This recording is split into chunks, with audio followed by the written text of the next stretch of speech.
Straight question sir. KTR arrest కాబోతున్నారా? ఎందుకు ఈ చర్చ జరుగుతున్నది? ఏమిటి ఇక? అంటే గవర్నర్ నుంచి అనుమతి తీసుకున్నారు కాబట్టి ఎఫ్ఈ అది ఫార్ములా. ఫార్ములా ఈ ఎస్. ఫార్ములా ఈ రేస్ సంబంధించి కొన్ని అవకతవకలు జరిగాయని చెప్పేసి ప్రభుత్వం నోటీస్ చేసింది. దాని మీద ఎంక్వైరీకి వాళ్ళు ఏసీబీకి ఇచ్చారు. సో అందులో అవినీతి ఉందా లేదా అనేది ఏసీబీ విచారణలో తేలుతుంది. బట్ కేటీఆర్ గారు చెప్తున్న దాని ప్రకారం ఏంటంటే డబ్బులకు సంబంధించి ఏ రకమైన అవినీతి జరగలేదు. కొన్ని ల్యాప్సెస్ ఉన్నట్టు కనబడుతున్నది. ఏదంటే అనుమతి తీసుకున్న విషయంలో కానీ, ఆయన హెచ్ఎండిఏ డబ్బులు ట్రాన్స్ఫర్ చేసే విషయంలో కానీ, ఇట్లాంటి కొన్ని స్వతంత్రంగా తను మినిస్టర్గా ఉన్నాడు కాబట్టి ఆ పవర్ని ఆయన ఉపయోగించుకున్నాడు. బట్ ఇవి కరెక్టా కాదా అనేది ఎంక్వైరీలో మాత్రమే తేలుతుంది. బట్ అది ఏసీబీకి ఇవ్వడం కరెక్టా, లేకుంటే ఇంకొక ఆర్గనైజేషన్తో ఎంక్వైరీ చేయించాలా, ఇట్లాంటి అంశాలన్నీ ఉంటాయి. బట్ ఒకటైతే క్లియర్ ఏంటంటే ప్రభుత్వం అరెస్ట్ చేయాలనుకుంటే చేయొచ్చు. ఎందుకంటే గవర్నర్ అనుమతి కూడా వచ్చింది కాబట్టి. ప్రభుత్వం అడిగితేనే గవర్నర్ అనుమతి ఇచ్చారు. అవును. అది ఏసీబీకి వాళ్ళు రెఫర్ చేశారు. ఎఫ్ఐఆర్ కూడా ఇష్యూ అయిందని అన్నారు. కాబట్టి అరెస్ట్ చేసే అవకాశం అయితే ఉంది. లేదా విచారణకని పిలిచి అవినీతి మానిటరీ పరంగా, డబ్బు పరంగా అవినీతి జరగలేదు కాబట్టి అరెస్ట్ చేయాల్సిన అవసరం లేదని కూడా అనుకోవచ్చు. అది ముఖ్యమంత్రి నిర్ణయం మీద ఆధారపడి ఉంటుంది. ఏసీబీ ముఖ్యమంత్రి ఇచ్చే డైరెక్షన్లే పనిచేస్తుంది కాబట్టి ముఖ్యమంత్రి గారు అరెస్ట్ చేయమంటే చేయడానికి స్కోప్ పెట్టుకున్నారు. ఓకే. లేదు పిలిచి ఎంక్వైరీ చేసి వదిలేయమంటే కూడా వదిలేయచ్చు.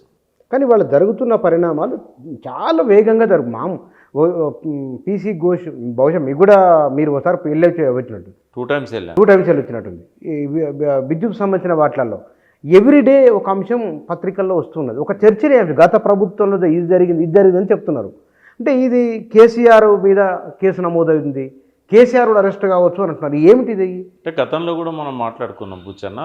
నేను ఒకటే చెప్పాను, ఈ ఎలక్ట్రిసిటీ సంబంధించి కానీ, కాళేశ్వరం విషయంలో కానీ అవినీతిని నిరూపించడం అనేది అసాధ్యం.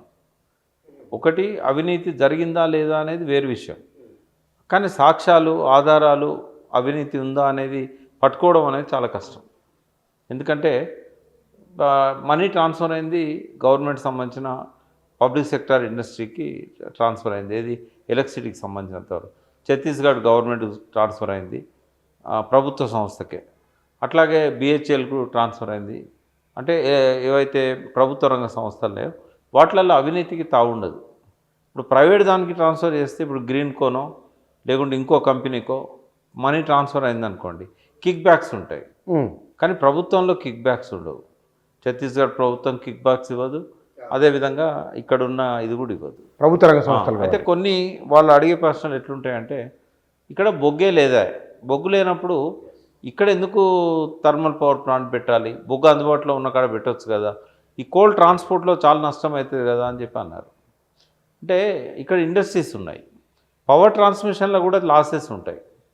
కాబట్టి ఇక్కడ ఎందుకు యాదాద్రిని ఎందుకు పెట్టాల్సి వచ్చింది, ఇక్కడ యాదాద్రి దామర్చర్ల దగ్గర అంటే వీటికి ఈ ఎంక్వైరీలో ఏం తేలుతుంది? ప్రభుత్వం నిర్ణయం అది. అట్లే మేడిగడ్డ అక్కడ ఎందుకు కట్టిండు అంటే ప్రభుత్వ నిర్ణయం అది. అవును, ఏ ప్రయోజనము? ప్రభుత్వ నిర్ణయం కావచ్చు, కానీ ఎవరి ప్రయోజనాలకు ప్రయోజనాలు ఉన్నాయనేది అందరికీ తెలుసు కదా. ఎందుకంటే పైన నీళ్ళ కంటే కింద క్వాంటిటీ ఎక్కువ ఉంది. ఎంత కరువు కాలంలో కూడా మనకు మేడిగడ్డ దగ్గర నీళ్లు పుష్కలంగా అందుబాటులో ఉంటాయి. నీళ్ళ కోసమే కదా అది పోయింది. ఇంకోటి సిడబ్ల్యూసి వద్దన్నది కాబట్టి మేడిగడ్డకు షిఫ్ట్ చేయాల్సి వచ్చింది. ఇవి ఆధారాలు అన్నీ ఉన్నాయి, ఎక్కడ వాళ్ళని పట్టుకోవడానికి ఏముంది. తర్వాత డబ్బులు ఎందుకు ఎక్స్ట్రా చెల్లించారు, లేకుంటే ఎందుకు రివైజ్డ్ ఎస్టిమేట్స్ అవసరమైనాయి అంటే భారతదేశంలో రివైజ్డ్ ఎస్టిమేట్స్ లేని ఏ ప్రాజెక్ట్ లేదు. అంటే ఇక్కడ మరి ఆల్మోస్ట్ రెట్టింపు అయింది కదా, 100% కంటే ఎక్కువ పెంచారు కదా. అంటే ఎప్పుడైనా ఎస్టిమేట్స్ ఫీల్డ్ మీద పోయి డీటెయిల్డ్ ప్రాజెక్ట్ రిపోర్ట్ చేసే నాటికి ముందు చేసిన రఫ్ లెక్కలు ఏవి నిలబడవు. కాబట్టి ఆనాడు అక్కడున్న సర్కమ్స్టాన్సెస్ వల్ల పెంచాల్సి వచ్చింది. ఎస్టిమేషన్ పెంచారు. మరి ఆ కాంట్రాక్టర్స్ ఇచ్చిన బిడ్స్ ఏవైతే ఉన్నాయో అవి ప్రాపర్గా ఉన్నాయా లేవా అనేది టెస్ట్ చేస్తారు. అంటే అవినీతి ఉన్నా కూడా పట్టుకోవడం అనేది సాధ్యం కాదనేది నేను చెప్పదలుచుకున్నాను. కానీ ఇక్కడ పదే అరెస్ట్ అని చెప్పడం వెనుక ఏ ఉద్దేశమై ఉండవచ్చు? ఏది ఇప్పుడు రాజకీయాలలో ఏది ఫేర్గా ఉండదు. అంటే అది పరోక్షంగా బ్లాక్మెయిల్ చేయడం కూడా కావచ్చు కదా. బిడ్డ మీరు ఎక్కువ మాట్లాడుతున్నారు, మిమ్మల్ని లోపలికి వేస్తాం అంటే కొద్దిగా థ్రెట్. ఆ థ్రెట్ వల్ల ఇక మళ్ళీ జైలు పోయి మళ్ళీ ఆడ ఉండాల్సిన పరిస్థితి వస్తుందేమో, కొద్దిగా టోన్ తగ్గించే అవకాశం ఉంటుంది. ఇవన్నీ ఎట్లుంటాయంటే కొన్నిసార్లు అండర్స్టాండింగ్తో నడుస్తాయి. ఇద్దరు అనుకుంటారు, నేను బుస కొడతా కర్వను, నువ్వు భయపడ్డట్టు చెయ్యి, ఇట్లాంటివి ఉంటాయి అన్నట్టు.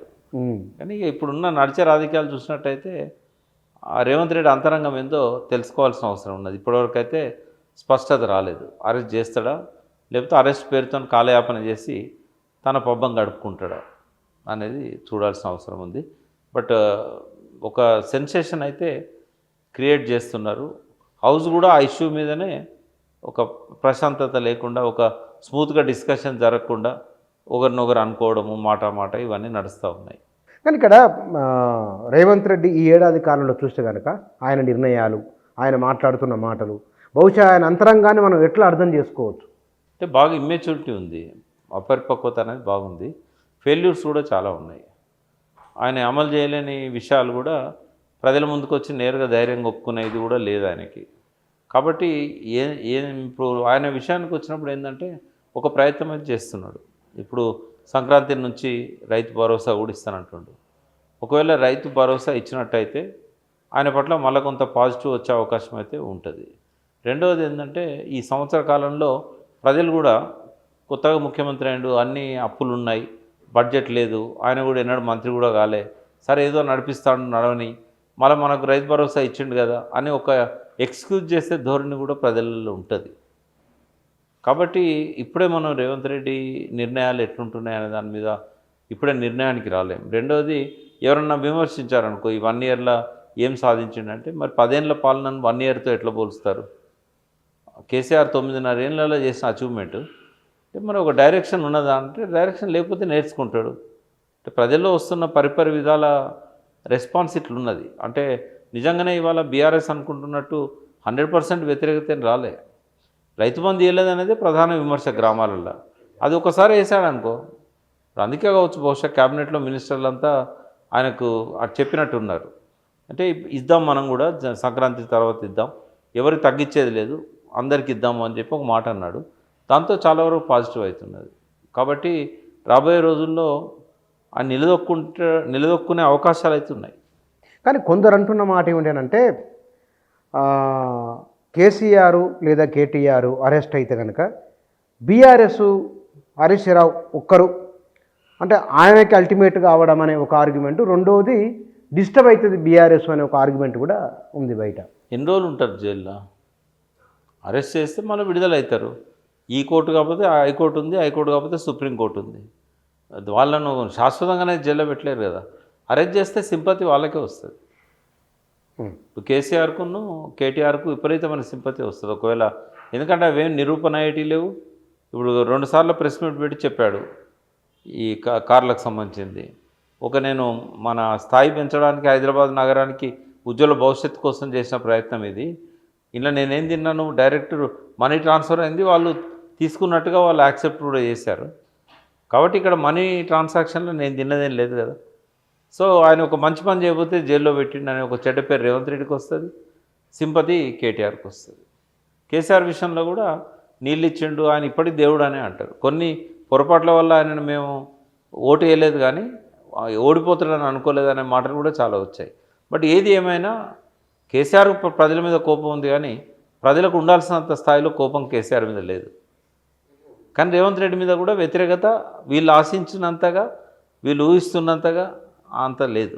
బట్ రేపు రైతు భరోసా ఇస్తే మళ్ళీ బ్యాలెన్స్ అవుతుందని అనుకుంటున్నాను.